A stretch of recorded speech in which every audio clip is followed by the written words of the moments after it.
Bueno, mi nombre es Gastón Paltengui, soy médico especialista en clínica médica y en salud social y comunitaria. Actualmente tengo a cargo la coordinación del área de salud integral del adulto joven y del adulto mayor de la carrera de medicina de la Facultad de Ciencias de la Salud de la Universidad Nacional de Entre Ríos, por lo cual trabajar sobre el tema es un doble desafío para mí porque me compromete en lo profesional, pero también en la formación de los futuros profesionales del área de la salud. Por eso, para mí, más allá del compromiso que implica esto, no quise profundizar mucho más allá de lo que iban a hacer acá los colegas. La fisiología es un área que me apasiona y la docencia me vio nacer de la mano de la fisiología, y quienes me precedieron en la presentación han sido realmente muy completos en su desarrollo. Por eso me pareció importante ver qué podía aportar desde la medicina y también desde el área que no se vaya a trabajar precedentemente. Y ustedes escucharon muchas veces a quienes estuvieron hablando antes usar muchos términos como tenían que ver con, usaron la palabra padecimiento, usaron la palabra sufrimiento, usaron la palabra incomprensión, usaron la palabra falta de escucha. Todos en algún momento de sus disertaciones hicieron referencia a estos conceptos. Por eso a mí me pareció interesante trabajar una visión diferente, que es hablar sobre la fibromialgia, los caminos de la fibromialgia y los sentires de la fibromialgia. No hablarlo tanto desde lo que es la medicina, sino las trayectorias que tienen que hacer los pacientes que llegan al diagnóstico, los trayectos que tienen que hacer durante la enfermedad y todos los sentires que van atravesando cada uno de ellos. Porque me parece que representa a quienes son hoy los promotores de estas jornadas, que son la gente de la Federación, y representa a todos ustedes, que son los que se están formando en este aspecto. Entonces me pareció interesantísimo enfocarlo desde ahí.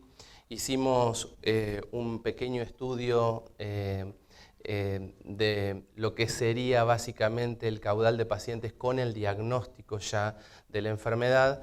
Esto representó básicamente una encuesta que ya había sido enviada con antelación a las diferentes sociedades científicas y básicamente ha tenido muchas respuestas de todo el país y de todo el mundo. Lo que hicimos fue adaptar esa encuesta a muchos de los que están hoy acá presentes, que seguramente muchos habrán respondido sobre ellas y muchos que no están presentes que también lo hicieron. Por eso la idea era compartir con ustedes estos resultados sobre las diferentes preguntas que se fueron haciendo online. La respuesta era de carácter anónima y de esa manera nos permitió arrojar algunos datos que son compartidos con muchas de las cosas que quizás lo dijeron desde el punto de vista científico, pero ahora lo que nosotros estamos demostrando es lo que pasa en el terreno, lo que pasa en la realidad. Cuando se indagó respecto del sexo de los que respondían con el diagnóstico ya establecido, el 97,6% refirió corresponder a individuos del sexo femenino, el resto se distribuyó entre individuos de sexo masculino y entre quienes prefirieron no manifestar su sexo. Básicamente acá no intentamos establecer ningún tipo de discriminación de género, ni mucho menos, pero cuando estamos hablando de que desconocemos la causa, no podemos negar que pueda existir algún grado de relación ligado a diferentes tipos de cromosomas, y dentro de ellos cromosomas están los cromosomas sexuales.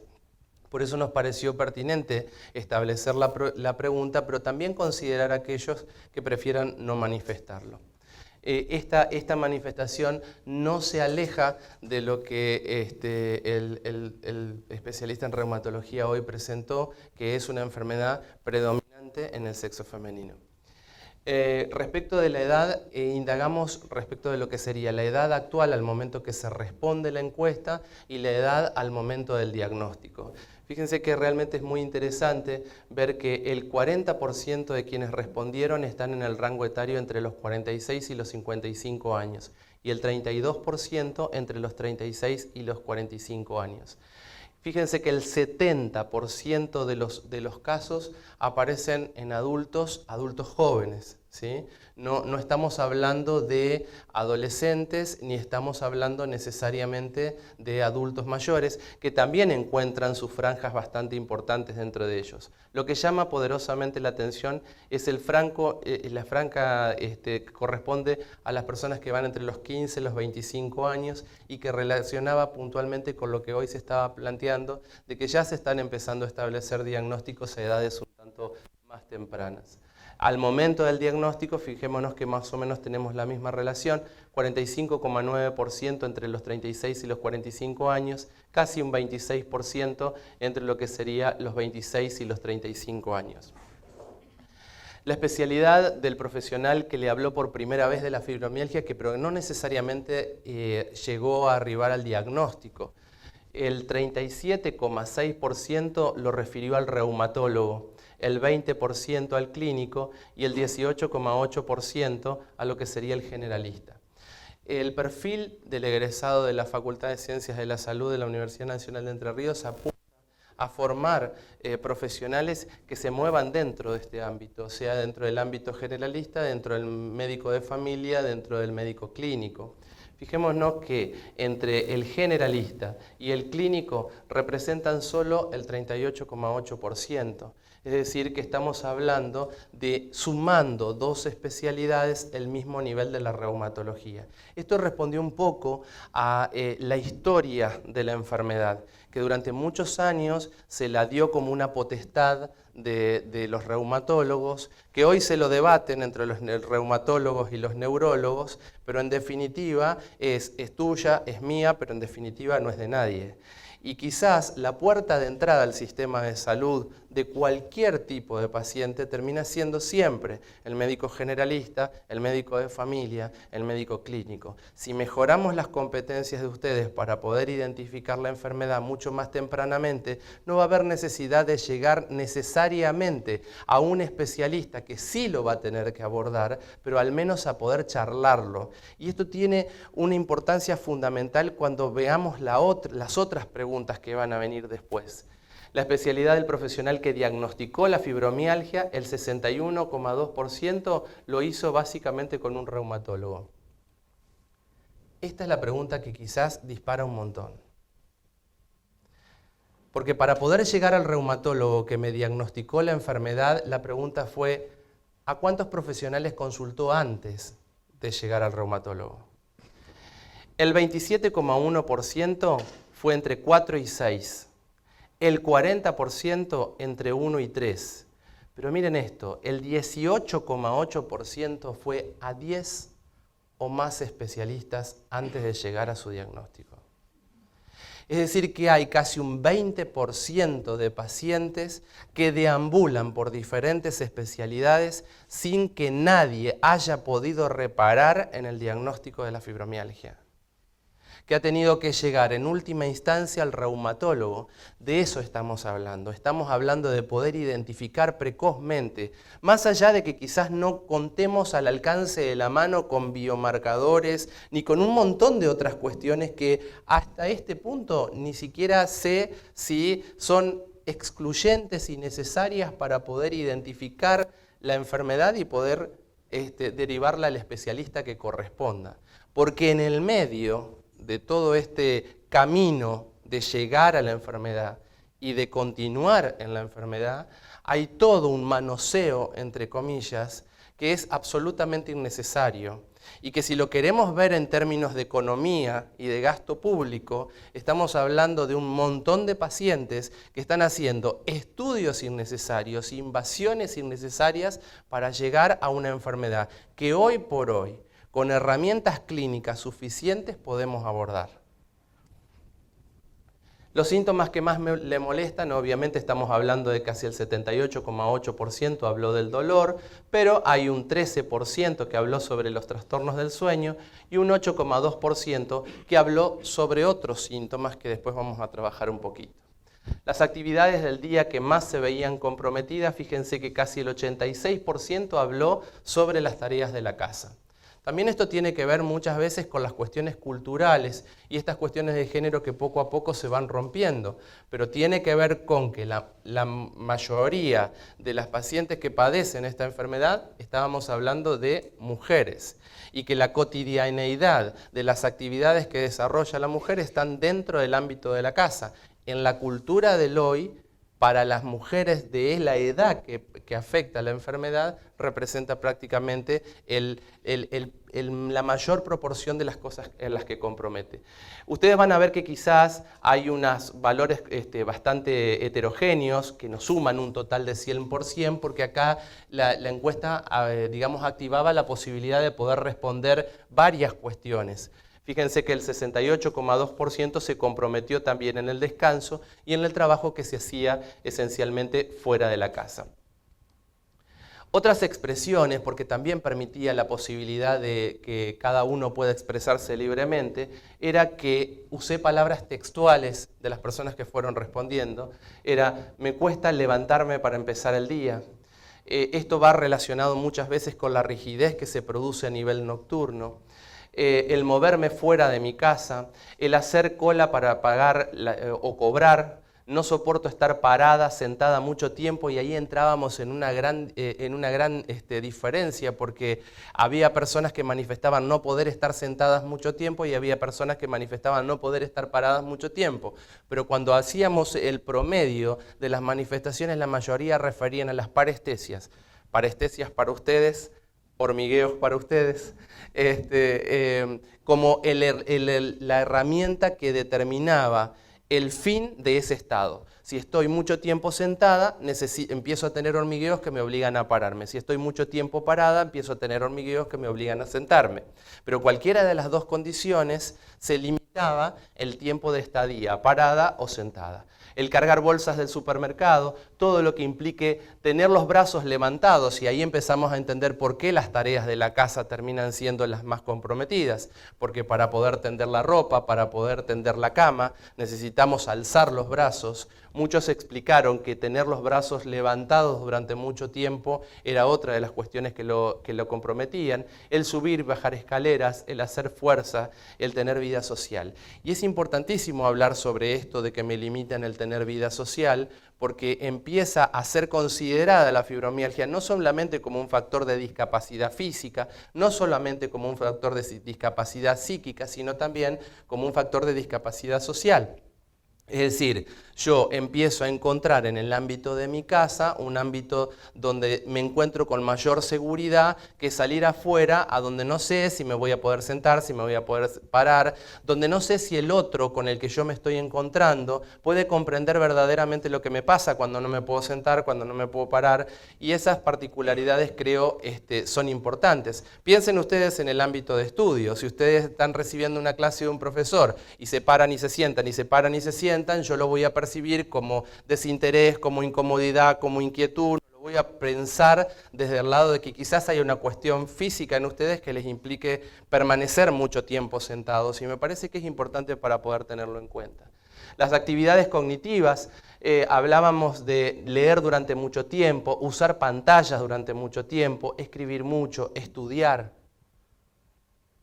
Es un factor de discapacidad, porque no me permite conocer, crecer un poco más allá. Actividades que requieran de concentración, hacer cálculos, manejar dinero. Actividad física. Y hoy lo mencionaron claramente. Hablaron de la importancia de no quedarse quietos, de la recomendación de la actividad física. Y me encantó una frase que usó alguien. Hacer actividad física es necesario, pero torturante. Porque yo sé que lo tengo que hacer, pero muchas veces la actividad física también me despierta dolor. Entonces entramos en un círculo vicioso donde si le hago caso al dolor me tengo que quedar quieta, pero si me quedo quieta entro en un círculo vicioso donde no puedo salir de él y es importantísimo tratar de romperlo. Por eso me pareció tan interesante esa frase, necesario pero torturante. Caminar, y acá entramos exactamente en la misma característica, a muchos les limitaba caminar pocas cuadras que ya despertaba la claudicación de la marcha. A otros no. Esto aparecía cuando caminaba muchas cuadras. Una cosa que quizás no preguntamos en la encuesta es cuál era el nivel de actividad física previo al diagnóstico de la enfermedad, porque eso quizás pueda hablar del nivel de tolerancia que uno pueda tener eventualmente previo al ejercicio y de esa manera puede haber desencadenantes en las pocas o las muchas cuadras. Y obviamente practicar deportes, donde después empezamos a identificar que muchos de los deportes también actúan como un analgésico y ahora lo vamos a analizar un poquito más en detalle. Lo que a mí me llamó poderosamente la atención es que la mayoría de las personas manifestó pocas ganas de vivir. Y es ahí donde yo quiero llegar. Porque cuando hablamos del pocas ganas de vivir, hoy preguntamos, ¿es importante ir al psicólogo? Pero por supuesto que es importante ir al psicólogo. Lo que pasa es que hay que entender que ir al psicólogo no está representando ir al psicólogo porque yo estoy inventando la enfermedad, sino porque tengo que tener un marco de contención para la enfermedad. Piensen un ratito, solamente ustedes que están estudiando. Si ustedes tuvieran dolor para levantarse, si tuvieran dolor para caminar, si tuvieran dolor para sentarse, si quisieran estudiar y no pudieran, es absolutamente comprensible muchas veces esta respuesta y la contención que necesitamos para seguir adelante en estas circunstancias es fundamental. Y esto no es evidencia científica que esté respaldada por imágenes, por marcadores, por moléculas. Es el sentir de un grupo de pacientes que tienen la enfermedad. ¿Cuál es el sentir que tienen respecto de nosotros? ¿Cómo pueden pensar que pueden sentir algo respecto de nosotros si hemos pasado por 10 personas antes que no pudieron identificar algo para poder derivarlos al especialista que corresponden? Entonces, empezamos a sentir que acá no están todas mezcladas, hay más barras de las que acá tenemos un grupo de pacientes que manifiesta que el médico sabe de lo que le está hablando, pero la mayoría empieza a hablar que ni fu ni fa. Entiende de qué estamos hablando, de que se trata de una enfermedad, pero en realidad no me comprende. Y empezamos a encontrar que la mayoría de las distribuciones tienen que ver con que no me ofrece alternativas, no me escucha, no me presta atención.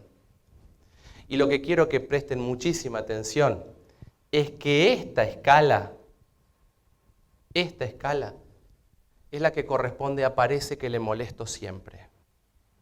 Casi el 30% de las personas que respondieron a la encuesta están diciendo que parece que con nuestras manifestaciones, que con sus manifestaciones nos molestan. Tenemos que entender que muchas veces en el sistema de salud los médicos vamos corriendo de un lado para el otro, probablemente tenga que ver con eso, porque para abordar este tipo de patologías necesitamos de tiempo y estamos en un tiempo donde todos corremos. Es entendible, pero hay cuestiones que tienen que ver con el respeto hacia el otro, no tienen que ver con el tiempo que nosotros dispongamos para una consulta. La emoción que más expresara su sentir, fíjense que el 36% es cansancio, el 35% siente ya indiferencia. Fíjense que solamente un 7% le genera satisfacción. Esto significa yo tengo una enfermedad, pero esto en realidad me motiva para que otros conozcan sobre la enfermedad y organizamos una fe. O sea, la gente que está acá representa un poquitito de la cantidad de gente que no está acá. Porque muchos de los que están acá encontraron en la enfermedad la forma de hacernos entender a todos los que no lo están entendiendo que la enfermedad requiere de una atención especial. Pero hay muchos que no se sienten motivados. Hay muchos que se quedan en la cultura de sus domicilios, limitados, porque el salir les implica un problema. Otras cosas, angustia, ansiedad, decepción, desamparo, faltas de conocimientos de la enfermedad, falta de empatía, frustración, impotencia, incomprensión, incredulidad, pena, rabia. ¿Qué es lo que sienten respecto del tratamiento farmacológico que se les ofrece? El 42% está poco conforme, el 36% está nada conforme, o sea que estaríamos hablando que hay un 78, 79% de los pacientes que está o poco o nada conforme con lo que se les ofrece. Y viene a cerrar y a respaldar esto lo que decíamos al principio. Y quizás hoy cuando le preguntaban al doctor, perdón, ¿y esto qué pasa con el tema del aceite de cannabis y todo lo demás? Cuando el doctor decía, no lo podemos recomendar. Es que no podemos hacer, si cada uno está produciendo un aceite diferente, que desde el punto de vista botánico la planta tiene distintos tipos de concentraciones en distintas partes, es decir, no es lo mismo la hoja superior que la hoja inferior, no es lo mismo el tallo que el brote, no es lo mismo. Entonces cada uno hace su propio aceite de cannabis, no todos tienen la misma concentración de principios esenciales, por lo tanto no podemos hacer un trabajo de investigación científica serio que diga esto sirve o no sirve. Desde el punto de vista profesional, no se puede recomendar, eso no implica que no haya una eficacia. Y para eso entramos en las terapias a las que cada uno recurrió. Yo les aseguro que yo tuve que entrar a indagar de qué se trataban muchas de las terapias que muchos refirieron. El 51,8% habló de otras que no eran las que se les habían ofrecido. El aceite de cannabis en el 44,7% hoy está como de moda, pero hay un montón de alternativas, la acupuntura, aromaterapia, biodecodificación, control mental, flores de Bach. Lo único que nadie usa es consumir gorgojos. Pero la hipnosis, el kefir, que es como un hongo que se va replicando, musicoterapia, reflexología, reiki, yoga, otras. Esto está dentro de lo que es aceptable. Pero miren esto. Aquagym, natación, tiene lógica, vamos desde disminuir el peso en el agua y esto implica producir una mayor alternativa. Apiterapia. La apiterapia es una terapia que está hecha en base a productos de colmena. Miel, jalea real. ASMR.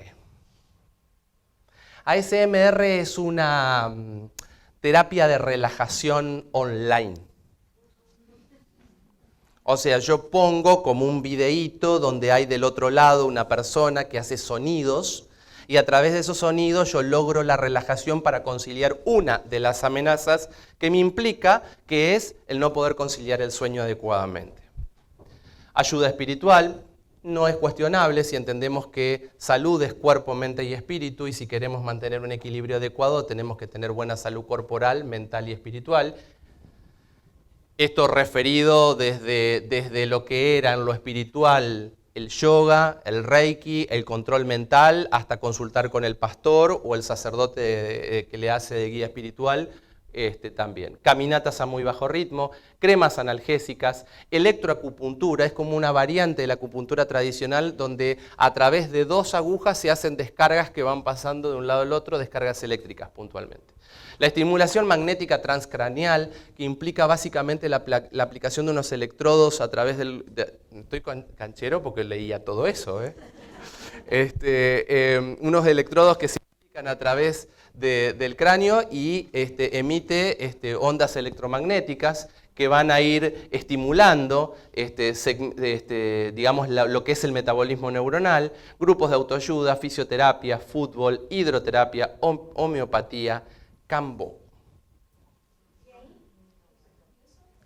El Cambó es un producto de secreción de las glándulas de la piel de una rana amazónica, que tiene una gran potencia analgésica. Se hacen como pequeñas incisiones en la piel y se inyecta como que si fuera una vacuna. Ustedes se ríen, pero la desesperación del dolor lleva a cualquier cosa. Entonces no sé si a mí me importa si el médico puede respaldar científicamente el efecto analgésico. Ven cómo tenemos visiones diferentes. Yo necesito que a mí el dolor se me calme, que me permita hacer las cosas de todos los días, que me permita colgar la ropa, que me permita tender las camas. Estamos hablando de las cosas de todos los días, no estamos hablando de cosas mucho más complejas. Magnetoterapia, masajes terapéuticos, medicina biomolecular, meditación, neuromodulación, osteopatía, ozonoterapia, pilates, psicoterapia, quiropraxia, tai chi chuan, terapia del sueño, terapia ocupacional, terapia termal. ¿Se dan cuenta? Había más de otros que de aquello que podíamos demostrar u ofrecer desde el punto de vista médico. ¿Cuál es la expresión con la que usted identificaría mejor su problemática? El 50,6% lo relacionó con el sufrimiento. Es decir, que no estamos hablando de una enfermedad que provoca dolor. El dolor lo podemos definir. Mejor o peor lo podemos medir. Pero el sufrimiento es mucho más que el dolor. Y al sufrimiento lo tenemos que acompañar. Y es ahí donde uno tiene que llegar con aquellos especialistas que lo correspondan. Por eso, para mí, me pareció central entender a la fibromialgia como una enfermedad, no de dolor, sino una enfermedad de sufrimiento. Es básicamente encontrar una palabra que utilizaron hoy en el transcurso de las exposiciones previas, que es la de padecimiento. Hay muchas personas que tienen hipertensión y sobrellevan su hipertensión, que tienen diabetes y sobrellevan su diabetes. La fibromialgia es como muchas enfermedades reumáticas, además quizás no también tan identificadas como esta, que lo que hacen es generar en el paciente la percepción de que yo estoy padeciendo una enfermedad. Y esto es importantísimo que lo podamos entender, porque yo sé que probablemente hoy no haya cuestiones objetivas que podamos ofrecerles a la comunidad de las personas que tienen la enfermedad. Pero si a eso le sumamos el maltrato, la falta de respeto, la poca consideración y la falta de identificación de la enfermedad, cuando podemos llegar a aquellos que sí saben cómo poder encaminarla, estamos haciendo un mix que genera que estas respuestas hayan sido estas características. Es innecesario que haya una persona buscando una rana en el Amazonas para tratar de calmar el dolor, porque ni siquiera sabemos si eso también tiene un respaldo científico, con todo lo que eso implica desde el punto de vista profesional o desde el punto de vista médico. Muchas gracias.